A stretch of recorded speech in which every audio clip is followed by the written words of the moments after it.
There's no pressure at all, is there, Joel? First of all, we had Carlos this morning, who was just a wonderful, wonderful experience. And now I've got the last thing after lunch on a Friday afternoon. That's a really tough act for me.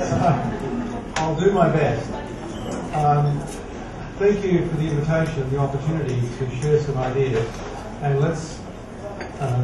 People don't often interrupt, but I really do encourage you to interrupt me because I know where I'm going, but you might occasionally wonder where I'm getting, where I'm heading for. So you feel most free to ask me a question.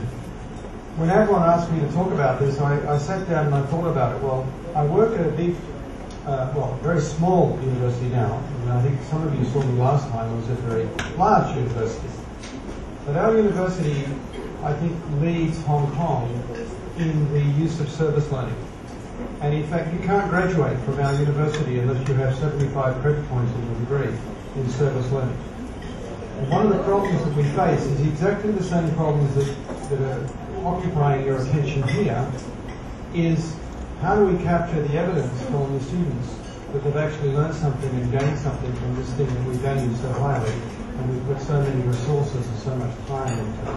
So, in a sense, some of the solutions or some of the ideas and some of the frameworks and some of the directions that I'm sharing with you today, these are things that we are trying to do in our own institution to capture this very meaningful and very, very necessary, we think, very, very necessary experience.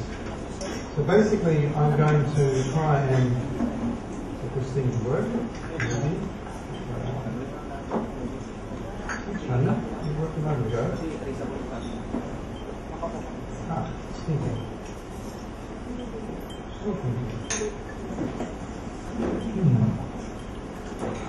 That's all we need. Anyway, while it's sort of thinking for a bit,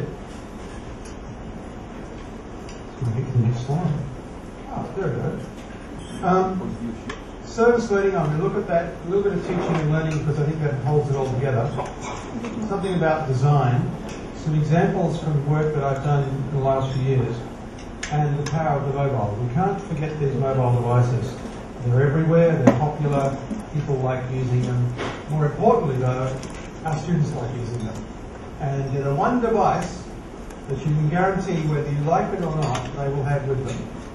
They'll forget their notes, their textbooks, their pens, their pencils, everything, but they will not forget their mobile. So these are the three domains that I think we're looking at.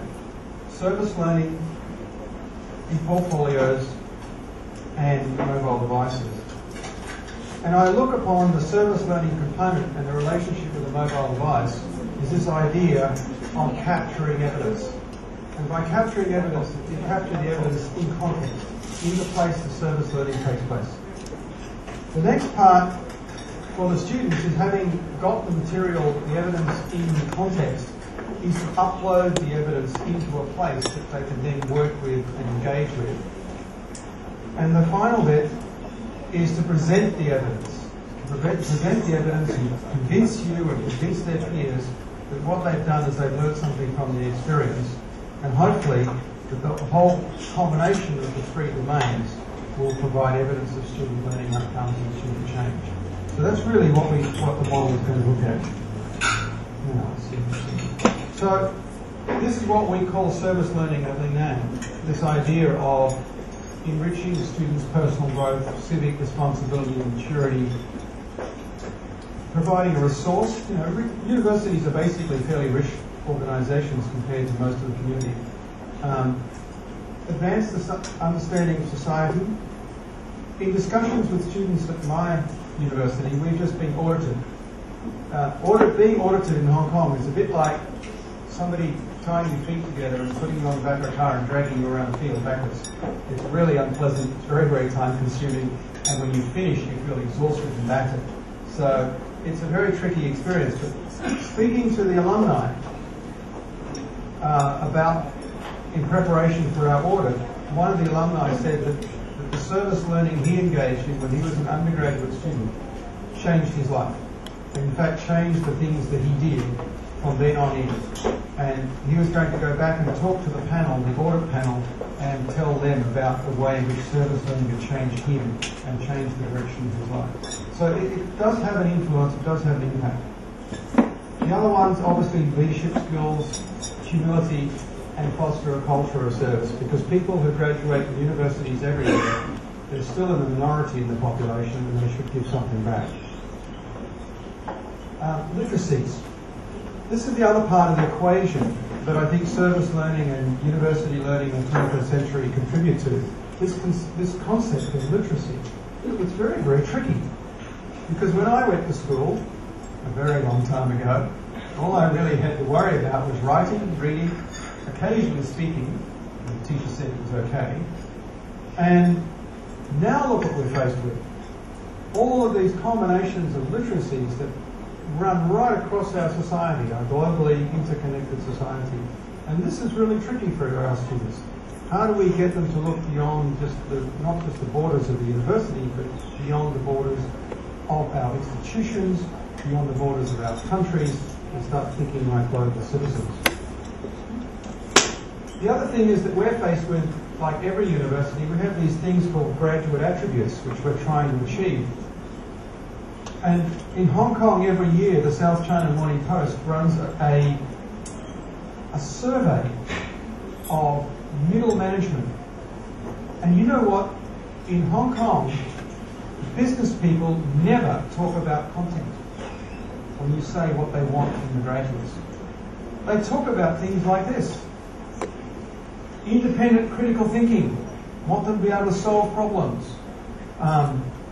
Good reasoning skills. Take on leadership roles when we give them to them. Have strong analytical skills. Good planning. Be mature in what they do, particularly in the multicultural, multi-ethnic society. And you know, these things are really difficult to do in an accounting course. Really difficult. And yet, that's the very thing our business people want in their marketers, their accountants, their graduates of history. All these people are supposed to have these skills, and I think service learning can contribute to a great deal. So my argument would be that we need all the help we can get, because this is very, very difficult to achieve. And so I'll go back to one of the people who influenced my own work, and that's the work of John Biggs. And that good teaching is getting most students to use the higher cognitive level processes that more academic students use spontaneously. I think good teaching makes a great deal of difference to student learning outcomes. And in fact, you know, every year each country gets more and more of its students into university. And in some ways, university professors very early on are spoiled because they only get the top 1 or 2% of students. And then as it expands, I think their teaching skills have to improve in order to address the students who are less academic than the ones they were getting. So what we're after most of the time, we would argue in most schools and universities, is this business about this concept of deep learning. How can we provide evidence that that's actually occurred? And sometimes exams just aren't enough to do this. So one of the solutions is an e-portfolio, and I've been doing some work in that for about the last 4 years, and it has some very, very interesting impact on student learning. First of all, it provides criteria. In other words, you need to say what the criteria are that you're looking for in your particular student outcome. The next thing is it provides artifacts. Now, artifacts are things that students go and collect.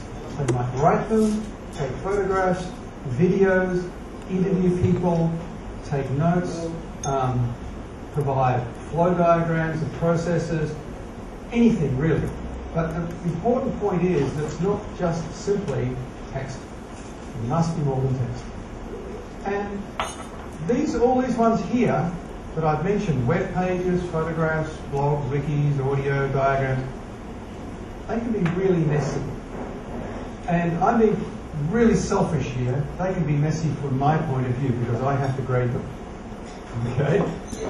And one of the important components, I think, in this whole argument is how do we manage both the student learning side and how do we manage the management side for the teachers who have to look after this process. I don't think the workflow of the teacher can be ignored in any of these statements. And the other one we really want to show is reflection. How do we know the students have thought about this? If there's time, I will tell you a really funny story about a student's impression of the attitudes of New Zealand people to movies from their cultural lens. I won't tell it now, maybe later. But let's simply say that he was really wrong. Okay, so just in case you need convincing, a couple of key points that I took from the research about these portfolios. They don't work if they're a discrete entity that's extra. They have to be built into the process, have to be built in as part of the student experience. So, for example, what we are doing this summer is we're setting up a system with our English Language Centre at Linan. And we're building in the portfolio experience with the student learning and the service learning as part of language acquisition. So we're trying to capture two components, and we're very, very concerned about the teacher workload and about the student workload in trying to control those two things. But it's not a discrete entity. So I've been sitting down with the English Centre head and the teachers, and we've been rewriting the curriculum. And we're spending all summer at it and creating resources and putting things in place, ready to go. So this was a non-trivial task. It wasn't done as, well, let's add a portfolio to the extra workload. That's not going to work. And the other thing that's very useful is that students and teachers draw out presenting portfolios at particular times and purposes. So for service learning, you need to have a clear direction for the students so that they understand what the purpose is for them. And this I definitely believe in. I have evidence from my own practice. They make progress visible. It's really hard to look inside somebody's head and see if their thinking is changing over time. We need some kind of external evidence that that's happening. And portfolios can make that happen because they actually happen over a period of time. It's really difficult for us to see as teachers the process the student went through to produce an essay. You get the essay and you grade it, but you don't see the process that built that essay. In the portfolio, you have an opportunity, because it's not done in the last minute, it's done over a period of time, you have the opportunity to see that progress over time. So it's a very important experience for the teacher and for the students.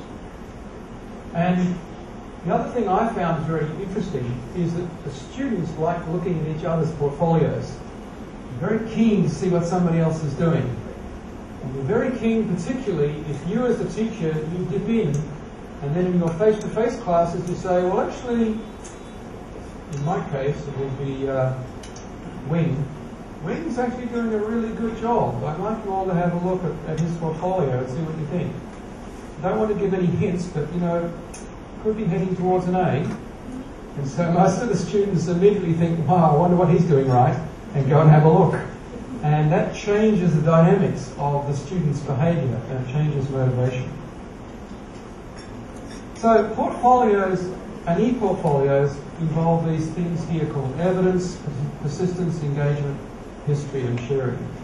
And it actually reduces plagiarism, which I find interesting, because no student wants to see another student copying them. They would lose face on that, because they would get caught out really quickly.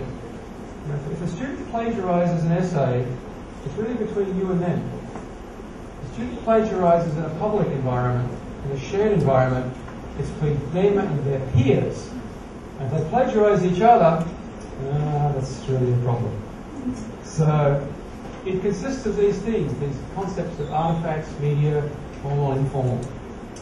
So there are a lot of things in there, and I provide this list for you to think about whether you add something to it that you want. Learning, assessment, what kinds of tangible outcomes you might want, evidence of the student experience, T's disappeared under my graphic, competencies, can they actually plan? Can they provide a process? Some of our students, for example, work with local primary schools in language acquisition, both Putonghua and English. And they go into the schools and they teach the kids, and they become teachers' aides. And that's part of their contribution to the local community. So the competencies they generate there are going to be language skills, planning skills, interpersonal skills, and we want those to come back to the university and be shared with their group and with their teacher. And the other one is employment. We also have a system at Lingnan where the students can feed in information and employers can come into our website and actually look at student portfolios. So there's an ongoing process. I'll skip through bits of this because it's getting late and what have you, and you can have a copy of this later. I've got no problems about that. But the one that's really scary for a lot of people is this idea of a greater quantity of different kinds of media. Because traditionally we operate with pen and paper or computer and typing, and I think we're missing an opportunity to take advantage. Because students take movies with their mobile phones. They do it all the time. They take photographs of things they're interested in. They send them to each other backwards and forwards. And what we need to do, I think, is to think about how can we leverage those skills. Because we don't have to teach them. They already know. What we have to do is set the framework for them to use the skills in the ways we think are useful to us, the things we're trying to do. So I think it's very important. As I said, they're not trivial. They need to be integrated. They need time to develop them properly. They need that component of reflection.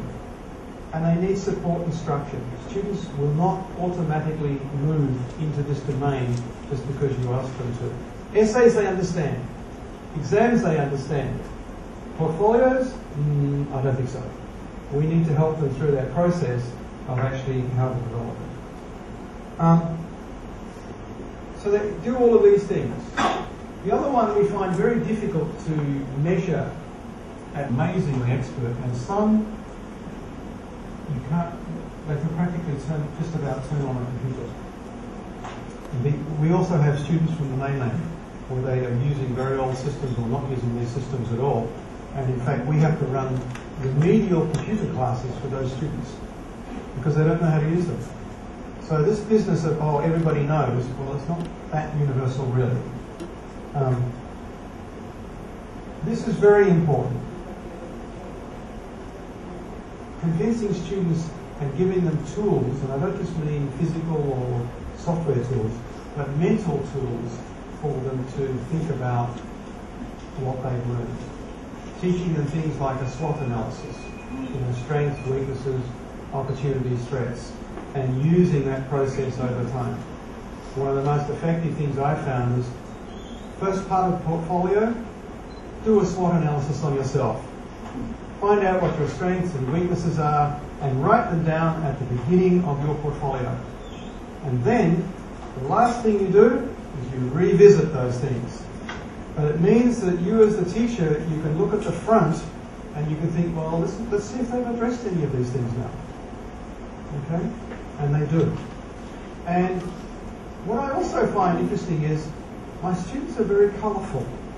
They build these things in multiple colours. I didn't tell them to go and sort of colour code everything, but they enjoy doing it.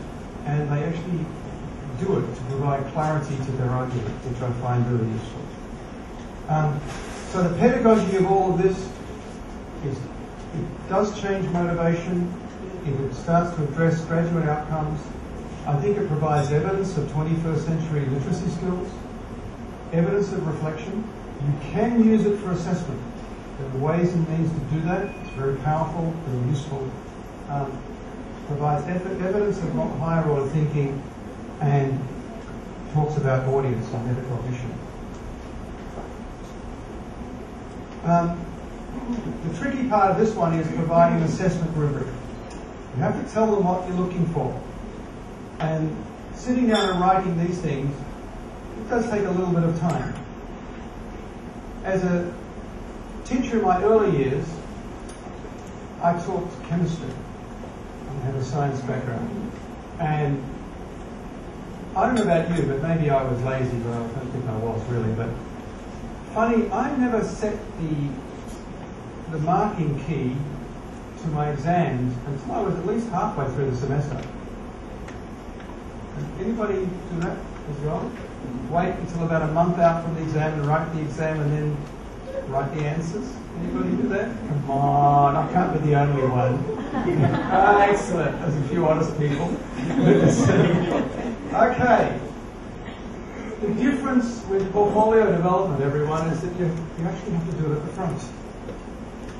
Because one of the key moments of success is to tell the students what you're looking for. You write the guidelines of what you're heading for at the beginning before they even start the semester. You don't write it towards the end where you did it under conventional. And that's one of the difficulties of getting started in this, is that you have to do it before the semester starts. So it does change the workload, but it changes the workload in a different place. You're always going to have to write it anyway, you're just going to write it earlier. That's all. So you need to devise a standard. One of the things I've used a lot is a thing called Mahara. Anybody know Mahara? Anybody using it? 1, 2? Anyway, today doesn't allow me to go through it, but maybe if I get another invitation, I'll come back. And we're setting this up at the moment at our own university for 650 students in 30 different sections across 20 teachers to do this in the coming semester. And this is very, very nice. I've called it Mahoodle. It's because the other free learning management system, Moodle, and these two fit together like hand in glove. They fit very, very nicely. So you end up with a single sign-on. So anybody using Moodle in their institutions, this one plugs just straight in, single sign-on, manage all the stuff from the Moodle side. Works very, very nicely. And we're using it a lot at Language at Lingnan, and we're using it for the evidence of independent learning and service learning. It's a bit scary looking, but basically that's what it does. It makes an e-portfolio. You can do blogs with it. You have a wall. Have anybody tried this? Walk into a class and ask who hasn't got their Facebook account? Who has not got their Facebook account? Not many of them will say no. So this environment actually works a lot like Facebook. But the difference is that it sits behind your firewall and has privacy for your class. And we don't have to deal with Mark Zuckerman and his weird privacy stuff. It forms groups, forums, profiles, peer and teacher feedback, which is very powerful, personal goals and skills. And what it does is allow the student to present what's called a view. In other words, they build the presentation from all these kinds of artifacts, and it will take anything. So we're doing exactly this at Lingnan. We expect our students to capture audio because they have to speak in English. We expect them to go out and interview people and to capture video, which they'll put up on YouTube and embed back in the system, so it's not a load on our system. If you load video into your university system, you can bring your whole network down pretty quickly if you're not careful. Better to give it to YouTube. It's much easier. They can worry about it. Images, their profile, they can export it out as a resume at the end, or they can present it to us as their portfolio of learning. And that's what we're doing with it. So it's a very powerful system, but as I said today, it doesn't really give us enough time to do it. So we're doing all of these things for outcomes-based approaches to teaching and learning. We're being driven very hard in Hong Kong by outcomes-based approaching. Don't just tell me how good you are, show me. provide the evidence. And so this is what our students are doing. And the management is really easy. I had concrete evidence that the teacher doesn't have to know how to do any of this stuff. Because I worked with a teacher at Hong Kong U who couldn't work out how to do anything in this software, but all his students knew how to do it. His job was to market, and he was very good at that. So this is what we're doing, is leveraging the skills of the students. Now, to show you how some of this can work, everyone saw me do this a while ago and asked me to lead this in the presentation. This is something I did as a research study with a group of students who were undertaking their baccalaureate, okay, international baccalaureate, and they wanted to make an authentic field study. So, but they also wanted to have rich environment, rich presentations from the students. And we went to far northern Thailand where there wasn't an internet. So what we decided to do was take our own. And we got some money and we put together a system that ran there. So why do we use the mobile tools? And this is part of my argument when I'm heading towards this and the use of mobile tools for service learning. Because service learning doesn't take place in the classroom. Unless it's somebody else's classroom. Okay? But it's the portability. It's the one thing you can guarantee they will have in their pockets. It's the social interactivity. They swap, they text. Okay? Have you seen the numbers? Microsoft Messenger is dropping its usage. It's being replaced by texting. Totally. You buy a plan now in any country and it gives you X thousands of messages. It's targeting those groups very, very strongly. And we did a study last year at Lingnan, and we're not going to bother with instant messaging anymore. We're simply going to start using SMS to talk to our students, and that's what we're building into our project. We're going to use the wireless network to talk to the students. The context is very important, and the connectivity. I was asked to help with this project because in the past what had happened was that the students had a nightmare of sharing information. They were collecting all this information, they were going out and doing these field studies, they were doing social and physical geography, and then they were spending all their time trying to share the data. And therefore they didn't do the important stuff, which was the processing of the data, developing meaning from the data. And the teachers, particularly the teacher who invited me, was very concerned about this problem, and he had it for a number of years.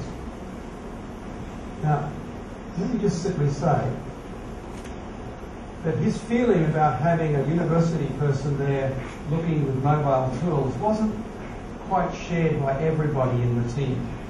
There were some very, very traditional, very old-style geography teachers there who, when I arrived with equipment and bits and pieces and we handed out all these little mobile tools to the students, thought, what are you doing in my space? This is my classroom. This is my field trip. You just look like you're taking up my time. So the reception wasn't quite what I expected, I must admit. But this is what we did. We thought, well, if the internet's not there, and the students work like this all the time anyway, well, let's take the internet to them. They work like this in their school in Hong Kong. So what we did was we built an application that sat on a notebook. And by the way, it's free if you want it. It's just guide. Okay. And then we gave them lots of PDAs, but you replace that with a mobile phone. And then they all brought their notebook computers or shared a notebook computer between a couple of them. And we simply took their username and passwords and put it on the machine. We bought a little box to be a wireless network, and we took the whole thing with us and put it in the room. So is everybody clear what happened? So if this room didn't have a wireless network, we would just plug in the LAN, turn it on, and everybody could connect to whatever was in this machine. Okay? So that's basically what it looked like. We took it out of the institutional server, we put it down on a notebook. The notebook was connected to a wireless router. The students went out into the field and collected data.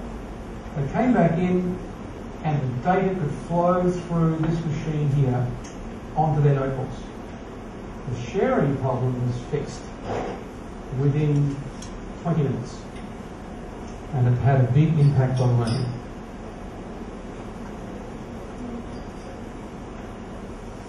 We built some tools. We discovered that once we let the students get started, they started doing all sorts of things we didn't ask them to, but really useful for their learning, because this was a high stakes event. The outcome was very, very important. You know, they were going to do their final geography project for submission for their international baccalaureate. So they started to, when they realized everything could be annotated, everything could be moved around, they started going crazy. And they took photos of everything, and they took audio of everything, and they made verbal notes when they were standing out on the field, because you know, it's a bit difficult standing there with a clipboard. What we found was the students use this thing enormously. So every day they go out, they do stuff, they come back at night, they share all their data, and guess what? Within a few minutes of sitting down, they shared all their data, they moved it all around, and they were doing the things the teachers valued, which was processing the data, turning it into graphs, turning it into arguments, turning it into things they could then use in their final report that made sense. So we went back and had a look at them. This teacher here, it's really hard to get them to... Teachers are interesting creatures, don't you think? They don't like to admit they're wrong. And this particular person said, you know, they said, usually this information sharing stuff is a really tedious, painful, doesn't work very well process, but they were basically good people and good teachers. And when they saw their students analysing and sharing data and collaborating, they thought, well, actually, this is not all bad. This is what I want. So I guess I have to sort of live with it. That maybe I was wrong. Of course, I never said that. Never do that. And this was what we did. So we collected all this data using mobile tools, and we then brought it back into an environment where the students could manipulate it and organise it and present it. And so what we had was, we've had students doing the work properly. And the interesting thing was that that year we took this process, they didn't have to use the dummy data. By that I mean every year they'd have 2 or 3 students who would get it wrong. They wouldn't realise they'd missed something or they'd forgotten something because they hadn't done enough of the data processing to realise what was missing. And they had to keep back in Hong Kong the extra data, so that the student, they get, oh well, you missed it, this is high stakes, here's another set of fake data for you to do your assignment. But that problem was solved. This was because we had that really nice talk this morning, so I thought I'd throw in some of my photographs. This is just to see if you're awake. The sun has set on that project, and this was sunset over Boracay, because I was there in January. It was very nice. Actually not bad on the screen here, but it was very, very nice, beautiful after the evening sitting there on the beach. But the software is still available, but the people make the difference. The people's commitment. And so the guy that ran this was seen as a bit of a guru, did really well, he got promoted, and as soon as he left, it stopped. So people are really important in this process. And processes that you need to set up over time in order to sustain these kinds of things are very important as well. So let's come back to this thing about evidence. Service learning, presenting, uploading, capturing, and using the whole collection of things. So there's a reaction to mobile phones that I find interesting. People either seem to love them or hate them. There doesn't seem to be any middle ground. I like this guy here in the US this year. He said, you know, they're not evil, they're there. I can't do anything about it, so I'm going to go to where the students are. And I feel the same way. It's like there's a YouTube video. Has anybody seen it? There's some very dinosaur-like lecturer in the US who's got a notebook computer and poured liquid nitrogen on it and smashed it. What a waste of a perfectly good machine. It's just, it's profligate. It's just dreadful. But he must be a really boring lecturer, because I've taught for the last 5 years with computers in my room where every student had one. I don't believe I had a problem with attention, but I did change the way I taught. I didn't teach like I'm teaching now. It wouldn't be possible. We all built doing stuff. So anyway, one of the things you have to do is design for it, for blended and mobile. You have to think about what the mobiles can do. And you can make a list of the content that you can make available. One of the things we used in the field studies was we had a lot of to-do diagrams and to-do documents, like PowerPoints and Word documents, that we could give to the students to walk away with. So they always had their phones with them. Sir, how much storage have you got on that phone? 1 gig. How many Word documents do you think that would hold? 100? More? 200? 300? Enough. Okay? There's plenty of storage space. Okay? And you need to think about what kinds of things you want them to collect, whether it's counting data, voice notes, documents, those sorts of things. Now, how do we think about this? I want to throw a little bit of theory into this, if I may, on a way to think about using them to collect information, the way the power of these mobile tools. And Diana Laurelide was a Provost Chancellor at Open University, and now is at the London Institute of Education. Very nice lady. She came up with this idea of conversations. Now, conversations are really important, and nobody's interrupted me, so I might have to ask somebody a question to get the conversation started. But she really said, what we need are conversations. We don't need just face-to-face conversations. We need conversations about content, conversations about artifacts, conversations about what students are doing. And her original model looked something like this, where, I've got some stuff in my head. It's my conceptual mapping knowledge, and you've got yours. All right? But, so I sit down and think to myself, I'm going to try and design for my learners. I'm going to find out about my learners. What do my learners know? What kinds of skills do they have? How can I make use of that? So I do my best to design something for the learning environment.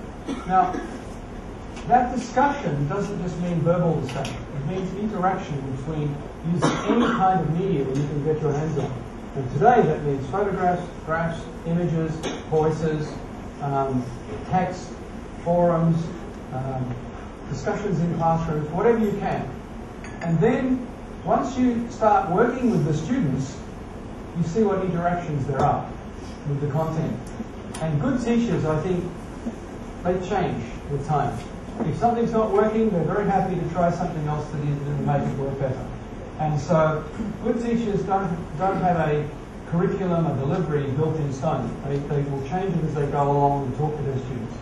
So they reflect on the learner's artifacts. If the students are not generating the right kind of information, the right presentation, they work out ways to change that and reflect on it.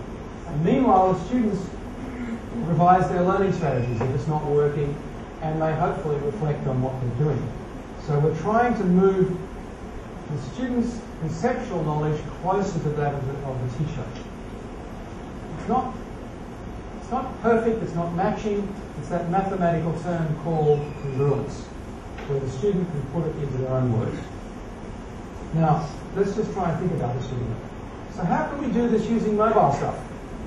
Well, I gave a presentation this year where I got all my feedback by tweeting. the people in the room tweeted their questions back to me as I was talking. You see? Because they wouldn't put their hands up, but they're very happy to sit there and tweet at me. So, and I could respond to that because I could see it in a window on the side. So you can't forget about that. And blogging.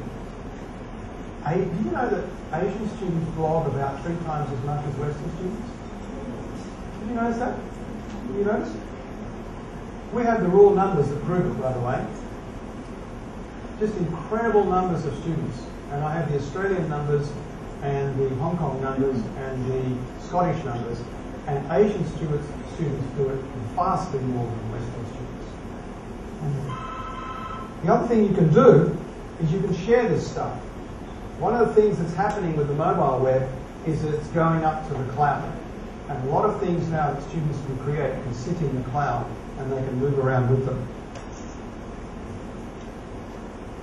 Then you're looking at the idea of artifacts. Once you've had these discussions about what you want students to do, you get them to produce evidence of some kind of outcome. Then you give them some feedback. As I said before, when you've looked at some artifacts, you go into your face-to-face class and say, well, May Wing's results look pretty good. I'd like you all to have a look at it. She's done a particularly nice job of discussing this issue, and she's put this down and that down. And I'm not saying it's an A, but I really like it. And the students will go and change. And I have to say, from my own experience, it has an impact on the student learning outcomes. And I mean it changes the grades. Okay? It changes the grades. It shifts the grades up because the students have a much clearer idea of what they're looking for and what you want. So these are very useful inside portfolios. Blogs as part of portfolios. And you focus on the concept of student activity. Now, I did a bit of research on the Philippines before coming here. And we're right up there. 75% mobile ownership. Now, that was 2008. I'm pretty sure it's close to about 90-something now, isn't it? 90, or whatever. Yeah, okay. This is the one I want to draw your attention to. Smartphones. Okay? I'm going to have a question about smartphones in a minute, so all those people with mobile phones, have a quick look to see what kind of phone you've got. I'm going to ask you a question about it in a minute. So what makes them so smart, and who thinks they've got one? Who's got one? If you've got a phone that connects to the internet. 1, 2, 3. A phone that connects to the internet. It looks like about more than 60% here. No? No? Do you want one that connects to the internet? This last one, I have a confession. The one I downloaded, I've got one that, this is true. These have accelerometers built into them. Most people don't think about it. Most of the smartphones have been created with accelerometers. It works with the GPS system. Now, at one end of the spectrum, I've seen already people with the new iPads and 2 of these mobile phones playing a game, which is seen on the iPad. So that's a game. But in reality, that accelerometer can do all sorts of things. And one of the things it does is it monitors. I've got this smart alarm clock. I thought I'd share this with you. The argument is, if you wake up from a deep sleep, you wake up very groggy and not quite there. If you wake up when get woken up by your alarm when you're almost awake, you're not quite awake but you're sort of moving a little bit, you feel better. Believe it or not, this phone, I set the alarm clock for a given time, put it on my bed, and when it determines that I'm starting to sort of wake up in the morning, I'm moving a little bit and not completely out of it, it will adjust when the alarm goes off to wake me up at the right time. So I wake up hopefully more fresh. I'm not convinced it's working yet, but I'm working on it, so to speak. But you see, these things are changing all the time. And it didn't take me very long to get nearly 100 applications. So the other thing I want to draw people's attention to is just what these devices can do. Because sometimes I think we don't work it out. these are all the applications that a few years ago I used to use entirely on a big machine, on a desktop or a decent notebook computer. And these are the things that I now do on a mobile phone. And guess what? They're the same list. Now I know the screen size is small, but there are certain things you can do that you used to associate with bigger, larger, more powerful computers. And part of that is that what we're also finding is that even at Lingnan, I wouldn't say Lingnan students are particularly rich compared to, say, the average Hong Kong student. But even those students, 62% of them have smartphones. They have phones capable of many of these things. And it's not because they're going out and they're saving up all their money just to buy them. It's because they have no choice. You can't, it's really hard to buy a mobile phone without a camera. It is. And what most people don't know is that GPS was in mobile phones 2 years before anybody knew about it. 2 years.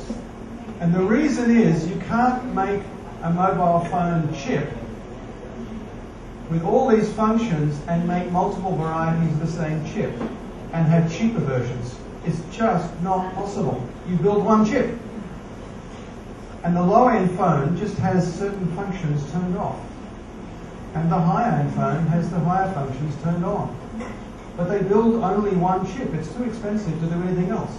So a lot of these things are ongoing and they appear on these mobile phones, and the phones are just simply going to get more powerful over time. You know, my mobile phone now is almost the stuff of science fiction, if you think about it, on what it can do. And the other thing is, I thought I'd compare it to my original 1985 desktop computer that cost me about, not quite as much more, shall we say.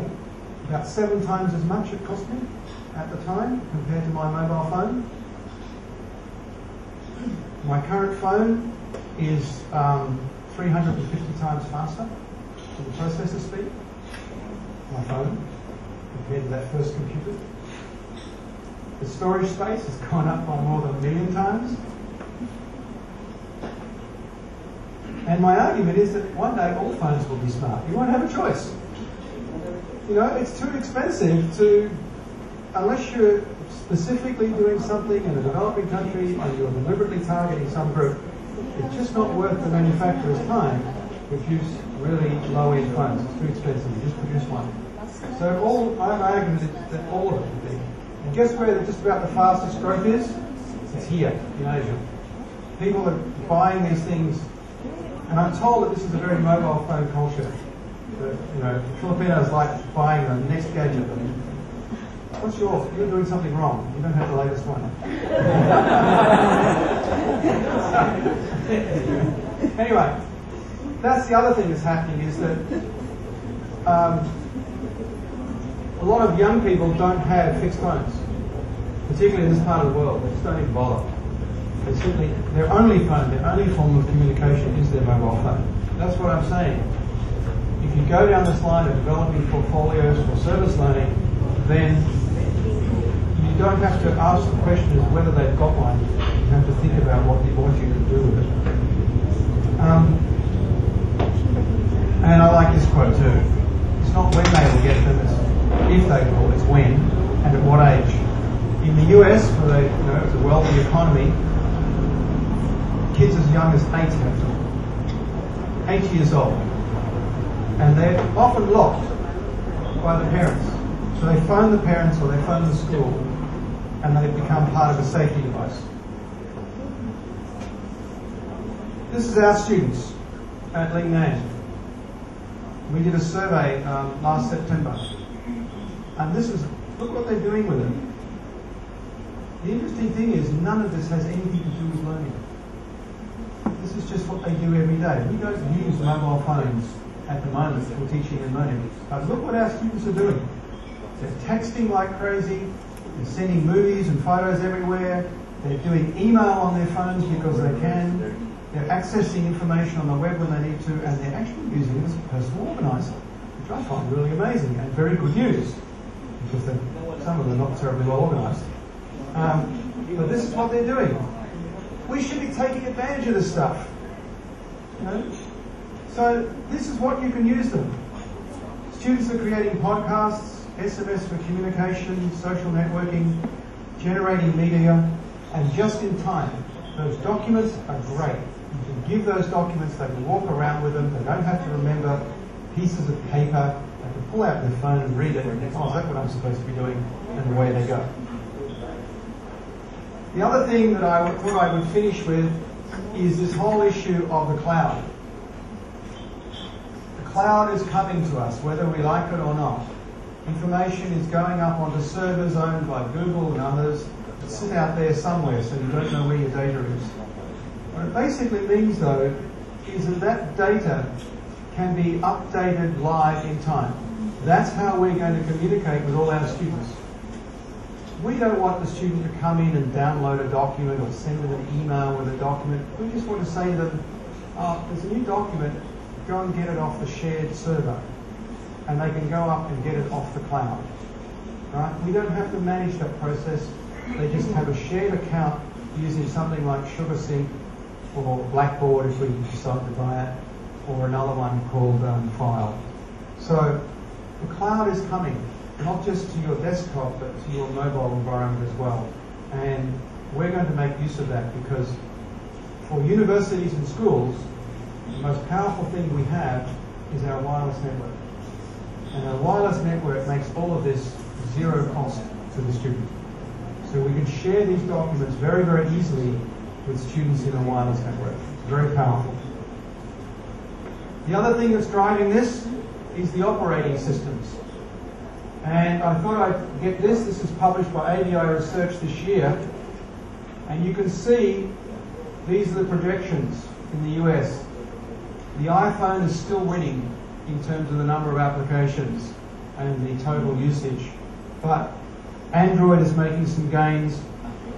Windows is yet to find out what a mobile operating system looks like, so I'm going to hold my breath on that. But for me, the two that are really making market inroads that we should think about are the iPhone and the Android system.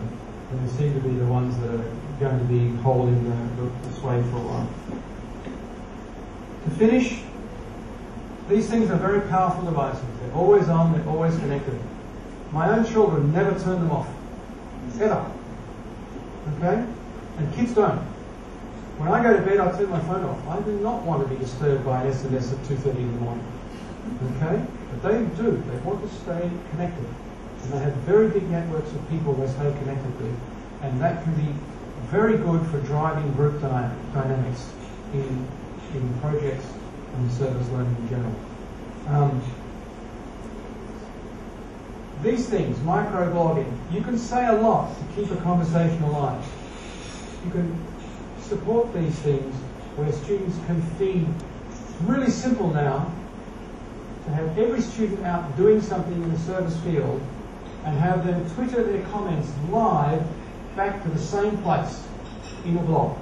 That's how I did it when I was giving a talk recently. It was all being tweeted back to the same place. So everybody in the room was sending all their messages to the same place, and we could read them all simultaneously.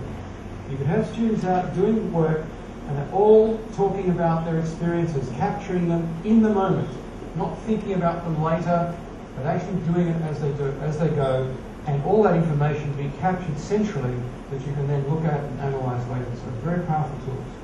So I come back to this little model that I put together.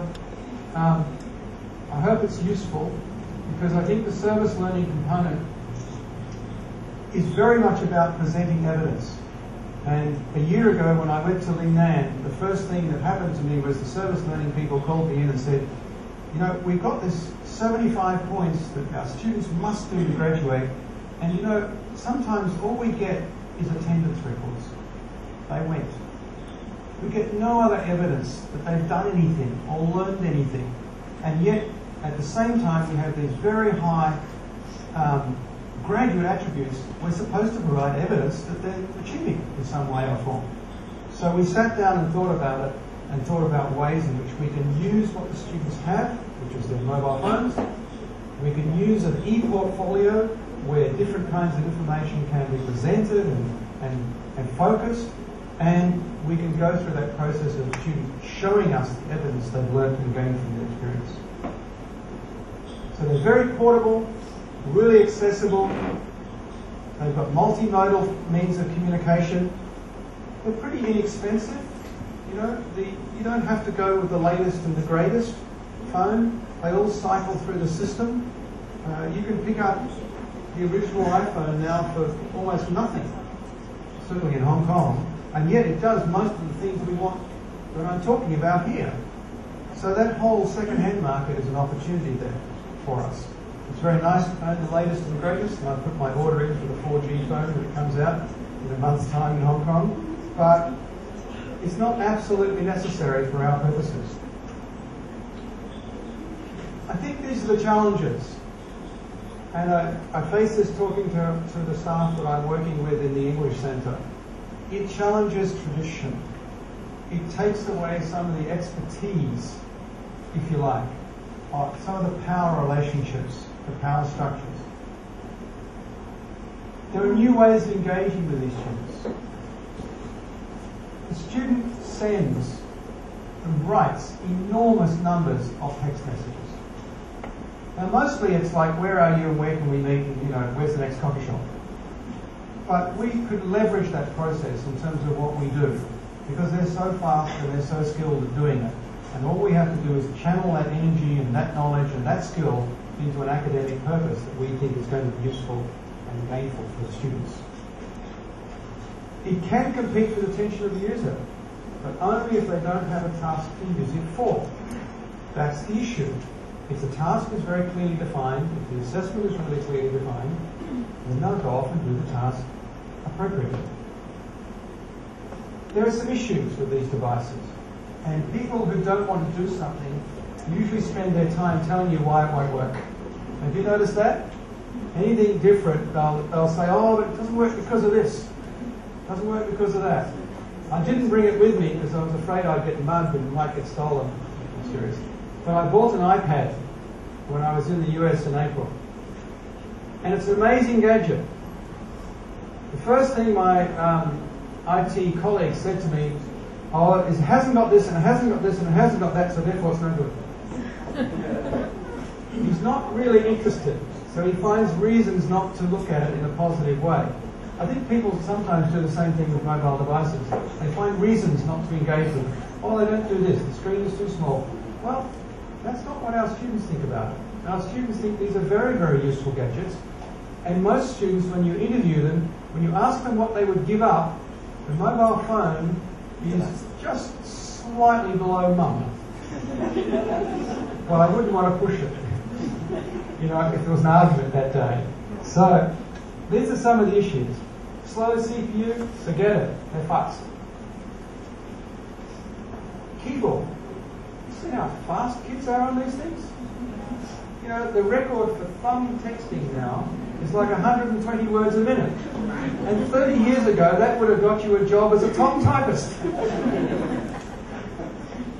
Small screens, you choose the tasks appropriately. Memory, it's unbelievable memory. Okay? The phone I have is a mere 8 gigabyte. Hardly anything, really. The new ones will have 64. Ridiculous. The bandwidth, I think for us, the power of the system for us and our institutions is wireless. Then bandwidth really isn't a significant problem. And I find myself that usually what happens is, when I go home, when I want something fast to happen, I'll wait until I'm in a wireless network and do it quickly and cheaply. I won't do it over 3G because it costs too much money. And the students are the same. They know where the wireless networks are. And they will wait and manage their processes and their times. The infrastructure is getting better. Operating system, I don't know, it may not matter very much in the end. At the moment, Apple has the most sophisticated, it's the most intuitive, it's easiest to use. But, Android's coming up quickly. BlackBerry's trying to make apps. I think it's got 10 now. Got a long way to go. Battery, still an issue. once we start doing video a bit more, it's going to be a problem. But I have to say the students are pretty good at it. And cost, it's always going to be an issue for the poorer students, and therefore we have to think about ways of maybe providing devices for those kinds of students. I thought I'd leave you with an image of the Philippines. Who knows where this is? It's a very famous place in the Philippines. Boracay. No. Sunken Cemetery. Yes. Sunken Cemetery. Yeah. The Sunken Cemetery. Yeah. Well, I was there. So, if we can reflect on the process, it's a good place to end it. There are lots of challenges, but I think in terms of service learning, portfolios, and the use of mobile tools, that could be a match made in heaven. Because trying to do it in any other way normally would be, you go back 10 years. You want a student to take a movie? You've got to hire a movie camera out to them. You've got to manage all that internal processing. You've got to sign for it. You've got to work, manage it. You've got to repair the things when they break them. That's all gone. It's all disappeared. You want them to take a photograph? Not a problem. Try and stop them. Okay? So the combinations of the three components, I think, are really useful. Maybe in a future session we can look at the processes and hopefully share the results we get with our experiences in Hong Kong in using the Mahara system. But I have used it for many years and it works extremely well in terms of students thinking and reflection and providing evidence of the process. So if you don't know about it, by all means have a look at it online or even write to me if you like. That's my details. We're nearly ready with our new website. It's going to be full of lots of interesting and useful resources, and that's where I can be found. Thank you very much.